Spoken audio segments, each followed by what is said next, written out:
Kamu pastinya tahu, mencari ilmu sebanyak-banyaknya sangat bermanfaat bagi kita. Selain memberikan wawasannya luas, semakin terbuka juga kesempatan untuk hidup nyaman di masa depan. Tapi nggak semua ilmu itu baik loh. Ada juga ilmu yang menyesatkan dan bisa mengancam kamu. Contohnya, ilmu hitam yang berbau gaib. Walau begitu, nggak sedikit loh orang yang masih mempercayai bahkan mempraktikkan ilmu hitam ini. Jadi, tetap waspada ya. Oke, langsung aja kita bahas 5 jenis ilmu hitam yang harus kamu hindari. Yang pertama adalah ilmu leak. Siapa nih yang kalau liburan suka ke Bali? Selain punya wisata yang menarik bagi wisatawan, Bali juga terkenal dengan budaya-budayanya. Tapi kamu pernah kepikiran gak bakal ketemu sama sosok menyeramkan dari Bali? Siapa lagi kalau bukan leak? Menurut kepercayaan orang Bali, leak adalah jelmaan manusia yang menguasai sebuah ilmu bernama aji pengeleakan. Dikatakan juga, leak dapat mengubah diri menjadi berbagai bentuk, seperti babi atau bola api. Ragda, ratu dari para leak. Bade, tempat mayat atau tulang manusia saat ngaben, dan sebagainya. Tergantung tingkat kesaktian level dalam ilmu tersebut. Katanya, si leak hanya berfungsi di Pulau Bali, sehingga leak hanya ditemukan di Bali. Leak hanya bisa dilihat saat menjelang maghrib hingga malam hari oleh orang-orang yang memiliki kepekaan mata batin. Dan di siang harinya, mereka tetap beraktivitas seperti biasa. Karena bagaimanapun juga, mereka adalah manusia biasa yang mempelajari ilmu leak. Meskipun leak didefinisikan sebagai sosok mengerikan, ternyata salah satu universitas di Bali, yaitu Universitas Hindu Indonesia, membuka program studi ilmu pengeleakan.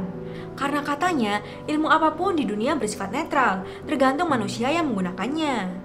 Pihak kampus tentunya sudah melakukan berbagai persiapan awal, di antaranya melakukan fokus group discussion, seminar, dan berencana mengundang para ahli untuk mendiskusikannya lebih dalam. Hayo, kamu yang mau kuliah tertarik nggak untuk join program ilmu pengeleakan ini? Lanjut ke ilmu selanjutnya, yaitu ilmu santet. Santet merupakan suatu upaya untuk menyerang seseorang melalui ilmu gaib dari jarak jauh. Ilmu santet disebut-sebut ilmu hitam yang paling berbahaya. Bagaimana tidak, konon katanya cara kerja santet sangatlah misterius dan tidak bisa dianalisa oleh medis tercanggih sekalipun. Santet akan semakin efektif jika si dukun mendapatkan bagian tubuh sang target, seperti potongan rambut, kuku, atau bahkan barang pribadinya seperti foto, pakaian, dan lainnya. Penyakit yang ditimbulkan oleh santet diantaranya muntah darah, penyakit aneh tanpa sebab, bahkan membuat target menjadi gila hingga meninggal dunia. Korban-korban dari ilmu ini pastinya sangat dirugikan karena mereka sakit parah secara tiba-tiba tanpa sebab. Tapi ternyata santet juga memiliki kelemahan. Menurut Buya Yahya, santet atau ilmu sihir sebenarnya tidak bisa membuat seorang menjadi celaka. Santet hanya akan berfungsi apabila seseorang tersebut mempercayainya. Sebagai umat muslim yang beriman, tidak seharusnya kita takut dengan ilmu sihir. Coba aja kita perbanyak zikir, doa, serta percayakan semua kepada Allah Subhanahu wa Ta'ala. Maka santet atau ilmu hitam tidak akan berfungsi. Yang selanjutnya ada ilmu suwangi. Mungkin kita masih asing dengan kata suwangi, namun bagi orang Indonesia Timur, nama tersebut adalah topik pembicaraan yang sangat dihindari saat berkumpul bersama teman atau keluarga. Mitosnya, jika berani bercerita, maka nyawa yang menjadi taruhannya. Ini bulan sempat orang yang meninggal. Karena suwangi, kakak. Suwangi? Apa tuh? Suwangi pada dasarnya memang manusia yang memiliki ilmu hitam dan sangat ditakuti masyarakat karena banyak digunakan untuk membunuh orang. Tidak apa-apa, Ge. Konon katanya, proses menjadi wujud suwangi tidaklah mudah dan melalui proses yang sangat panjang, seperti memakan daun khusus, bahkan menyediakan tumbal dari keluarganya sendiri. Om Rudi itu suwangi dia. Karena memiliki ilmu mencelakai orang secara misterius, suwangi kerap diminta oleh orang-orang tertentu untuk mencelakai musuhnya. Biasanya, suwangi melakukan aksinya pada malam hari. Dan jika ingin membunuh seseorang, mereka menggunakan mantra atau berubah menjadi bayangan maupun binatang seperti cicak dan masuk ke rumah korban. Akibatnya, korban akan menderita sakit yang tidak wajar dalam beberapa hari. Setelah meninggal, mayat-mayat itu biasa dimakan oleh suwangi untuk menambah ilmu mereka. Setelah misinya berhasil, Swangi akan menari dan menyanyi di rumah pengguna jasanya. Ia juga memberikan potongan rambut korban ke penyuruhnya sebelum mayat korban dikuburkan. Kita lanjut ke ilmu berikutnya, yaitu ilmu palasik.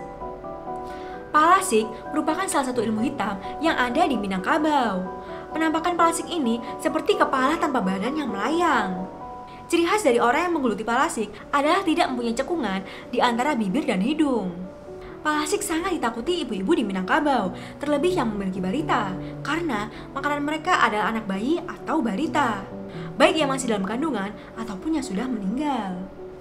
Penyakit palasik ini banyak terjadi di pasar-pasar, makanya para orang tua zaman dahulu sangat melarang anak cucunya yang baru lahir untuk dibawa ke pasar.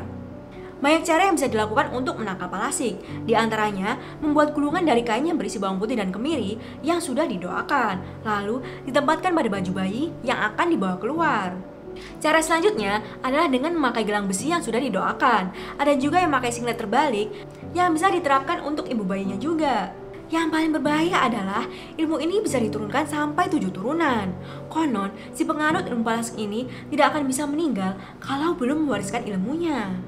Jadi, ketika ada keturunan yang menolak melanjutkan ilmu ini, namun tidak tega melihat sang ibu atau nenek menderita sakit bertahun-tahun, mau tidak mau, ia harus menerimanya. Dan cara mewariskan ilmu ini cukup mudah, hanya dengan berjabat tangan, maka otomatis ilmu palasik dan kekuatannya telah berpindah. Yang terakhir ada ilmu pelet. Zaman dulu, ilmu pelet begitu banyak penggemarnya, karena ilmu ini disebut sebagai cara instan untuk mendapatkan hati orang yang disukai. Katanya, wanita atau pria manapun akan bertekuk lutut dan sangat patuh kepada para penggunanya. Berbagai macam cara atau media digunakan orang untuk memikat sang pujaan hati. Media tersebut dapat berupa foto, pakaian dalam korban, potongan rambut, dan sebagainya. Ada juga yang menggunakan aksesoris atau jimat tertentu untuk mengikat korban. Dan yang paling ekstrim, yaitu dengan memanfaatkan arwah seseorang untuk masuk ke badan korban. Waduh, jangan main-main sama arwah orang meninggal deh. Setiap daerah memiliki jenis pelet tersendiri. Ilmu ini juga tidak bisa terjamin 100% kesuksesannya. Kalau iman dan pikiran orang yang akan dituju kuat, mereka tidak akan terpengaruh dengan pelet. Wah, hati-hati ya guys. Semoga kita tetap waspada dan terhindar dari hal-hal demikian. Karena percaya atau tidak percaya, hal-hal macam itu memang ada di sekitar kita. Jadi, hal yang bisa kita lakukan adalah berdoa dan selalu minta pertolongan kepada Yang Maha Kuasa. Nah, untuk selanjutnya, kalian pengen aku buat bahas apa lagi nih? Komen di bawah ya. Terima kasih dan sampai jumpa.